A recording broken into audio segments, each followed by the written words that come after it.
ASSIST Sheffield support refused asylum seekers in Sheffield. These are some of the most vulnerable people living in our city. People who have been unsuccessful in their applications for asylum and as a result have been made homeless. Many of them have escaped the unimaginable horrors of war, violence and persecution, but simply telling the truth about the conditions they've fled sadly isn't always enough. Asylum means safety or protection, and a refugee is a person who leaves their country to seek asylum from persecution. There are many forms of persecution, including torture, honour killing, female genital mutilation, inhuman conditions of detention, harsh penalties for practicing one's religion, repeated arrest for political reasons, and so on. A person who seeks asylum in the UK has to apply to the Home Office for recognition that they are a refugee, for recognition that they are at real risk of persecution in their home country.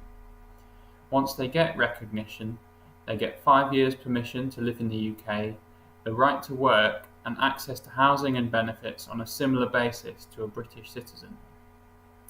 However, about half of the people who apply for asylum in the UK do not get recognition as a refugee.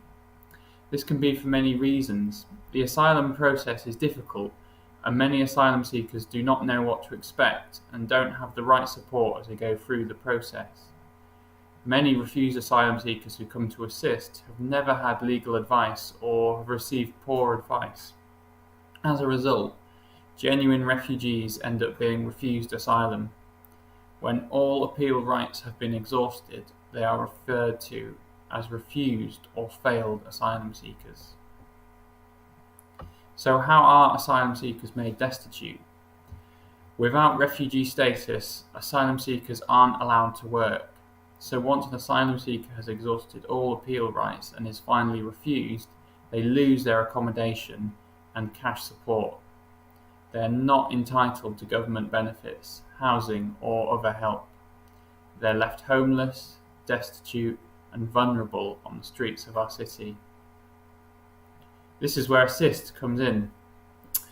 They support asylum seekers who've been made destitute by a system that fails to protect them at a time of extreme vulnerability.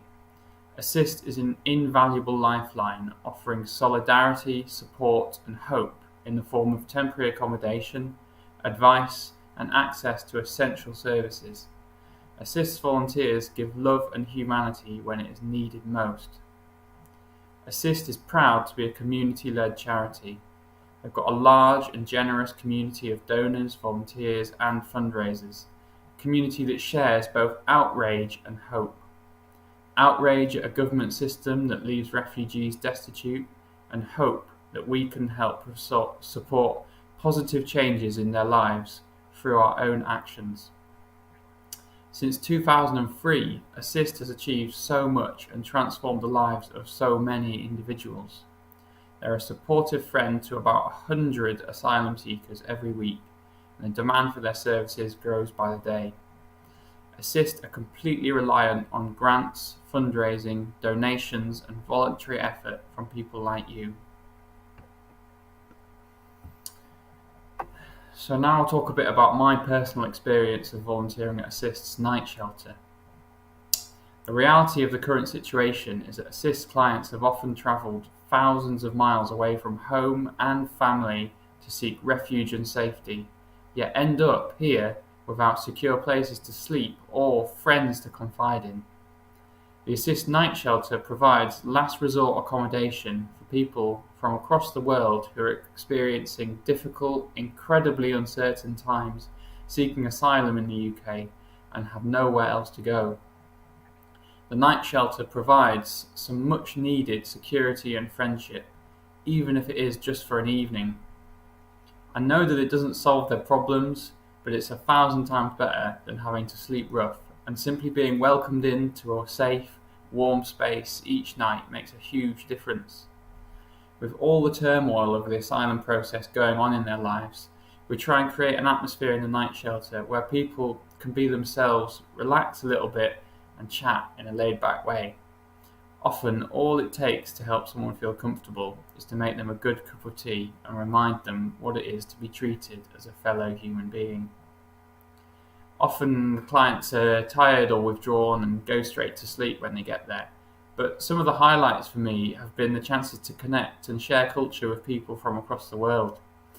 Be laughing about British manners, learning basic phrases in Farsi, Kurdish, or Arabic, or finding common values with the guests. It's been so meaningful to me.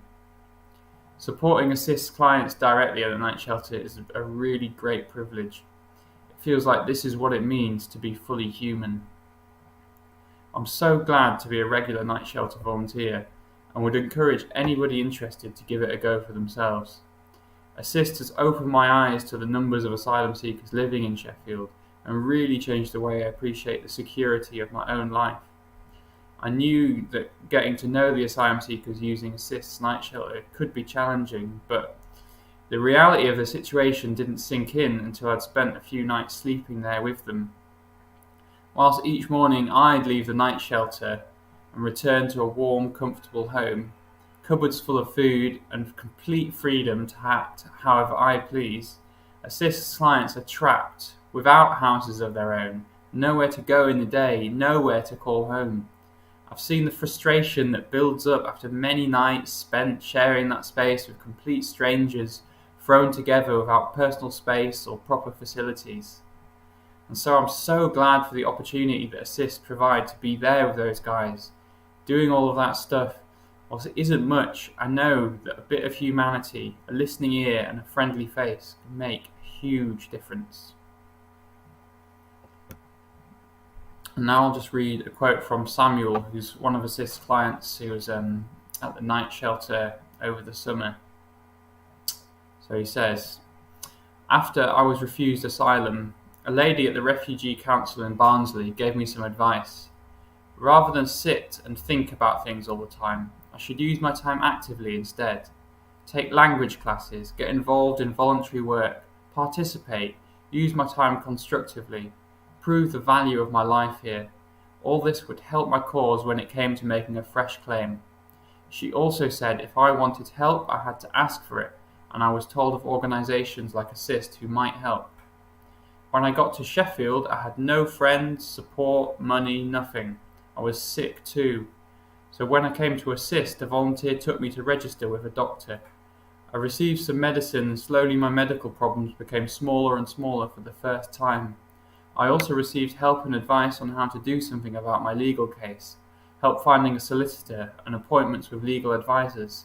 I wouldn't have known how to go about any of this without ASSIST. They gave me this chance. In this country, it's so cold in the winter that you can die when you're living in the streets, and without food you get desperate. When you're cold, hungry and desperate, you'll do anything for food. You'll steal. You'll look through bins. You'll do bad things that make you a bad man. If someone gives you a chance to be warm and eat, you have the chance to be a good man. Without this chance, you can't be a good man. The chance can change your life. In my experience, Sheffield is a good place. Even asylum seekers can do things. I never went to school in my home country. Straight away, ASSIST showed me where I could start learning English. This is so important to me. I need this if I am to live here. These opportunities do not exist everywhere. One day I saw on TV a man won £100,000 on the lottery. If I won that money, I would immediately give £10,000 to ASSIST because of what they do to help so many people. I'm so happy about what ASSIST and the people here are doing for me, 100%.